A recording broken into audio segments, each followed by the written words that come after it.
हम पुकार पुकार के बोल रहे हैं सर, आदमी लोग सुन रहे नहीं है। ये तो जादू वाला तेल नहीं है, ये 108 जड़ी बूटी का तेल रहता है। दिल्ली में चुनाव है और समाजवादी पार्टी ने साफ कर दिया है कि वो आम आदमी पार्टी को समर्थन देगी। सपा के ऐलान के बाद इंडिया ब्लॉक में टूट की खबरें चल रही हैं। अब सपा प्रमुख अखिलेश यादव ने पहली बार प्रतिक्रिया दी है और अरविंद केजरीवाल को समर्थन दिए जाने पर अपना तर्क रखा है। अखिलेश ने कहा कि इंडिया ब्लॉक टूटा नहीं है। जब इंडिया ब्लॉक बन रहा था तो कहा गया था कि जो रीजनल पार्टी जहां मजबूत है उस पार्टी को इंडिया अलायंस और मजबूत करेगा। अखिलेश ने आगे कहा कि दिल्ली में आम आदमी पार्टी मजबूत है, इसलिए हमने आपको समर्थन दिया है। इंडिया अलायंस को आपके साथ खड़े रहना चाहिए। मेरा सुझाव है कि आप मजबूत हैं, इसलिए हम केजरीवाल के साथ खड़े हैं।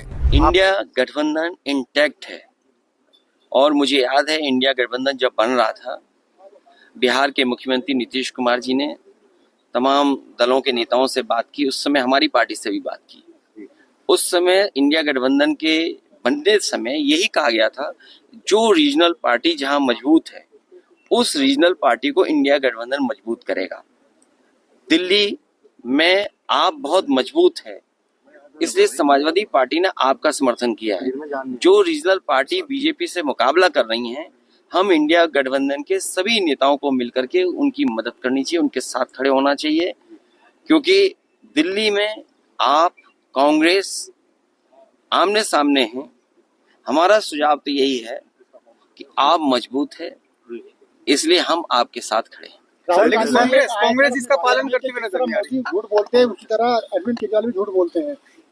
देखिए, अब ये क्योंकि क्या सच है क्या झूठ है, हम और आप क्या बोलें, आपके यहाँ सब आर्काइव में होगा, इसलिए मुझे किसी पे टिप्पणी नहीं करनी है।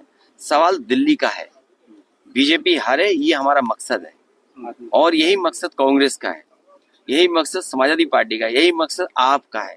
तो जब मकसद एक है तो झूठ सच कुछ नहीं, हमें केवल ये देना चाहिए, भारतीय जनता पार्टी से बड़ा झूठ बोलने वाला कोई दल क्या नीतीश कुमार जी क्या गठबंधन की तरफ आने की तैयारी में? वो अभी मैं उस पर कुछ नहीं कह सकता हूँ, लेकिन हमें उम्मीद है कि इंडिया गठबंधन बना रहे। सर, मेरा क्वेश्चन है, गृह मंत्रालय ने सर शराब वाले मामले में और मनी लॉन्ड्रिंग वाले मामले में अरविंद केजरीवाल और मनीष सिसोदिया पर मुकदमा चलाने की अनुमति दे दी है सर।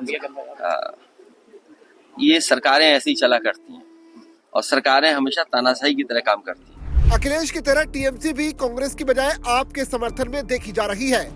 टीएमसी नेता अभिषेक बनर्जी ने कहा कि जब इंडिया ब्लॉक का गठन हुआ था तो हमने तय किया था कि जहां भी क्षेत्रीय दल मजबूत है उन्हें बीजेपी के खिलाफ लड़ाई में उतारना चाहिए। उदाहरण के लिए तमिलनाडु में डीएमके, झारखंड में जेएमएम। आपको क्या लगता है कि दिल्ली में बीजेपी को कौन हरा सकता है? ये आप ही कर सकती है, इसलिए मैं आपका समर्थन क्यों नहीं करूंगा जो बीजेपी को हरा सकती है। आखिर यही कारण है कि हम आपको समर्थन ना देकर बीजेपी की मदद क्यों करेंगे। बता दें कि कांग्रेस, सपा और आप भी इंडिया ब्लॉक का हिस्सा है, लेकिन दिल्ली विधानसभा चुनाव में कांग्रेस और आम आदमी पार्टी अलग अलग चुनाव लड़ रहे हैं। ऐसे में इंडिया ब्लॉक के सहयोगी दलों के बीच असमंजस की स्थिति है। हालांकि सपा ने ऐलान कर दिया है कि वो आपको समर्थन देगी, जबकि यूपी की राजनीति में सपा और कांग्रेस एक्टिव है। हाल ही में यूपी विधानसभा उपचुनाव में कांग्रेस ने सपा को समर्थन दिया था। लोकसभा चुनाव में दिल्ली में आप और कांग्रेस ने मिलकर चुनाव लड़ा था।